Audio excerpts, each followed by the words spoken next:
Hello, আজকে আমাদের বাড়িতে রান্না হচ্ছে রাত্রেবেলায়। দেখো এখানে মসুরির ডাল ফোড়ন দিয়ে দিয়েছি, 5 ফোড়ন দিয়ে।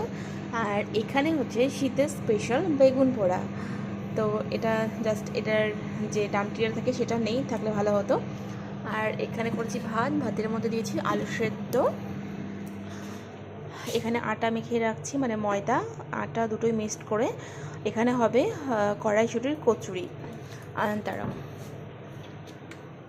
আর এখানে রয়েছে দিনের বেলার মাছের ঝোল, ওলকপি আলু দিয়ে মাছের ঝোল। বাস এই হচ্ছে আজকে আমাদের রাতের মেনু।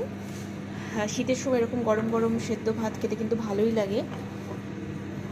যারা তোমরা পছন্দ করো অবশ্যই জানাবে যে তোমাদেরও ভালো লাগে কি না। ডালটা প্রায় হয়েছে, নামিয়ে দেব।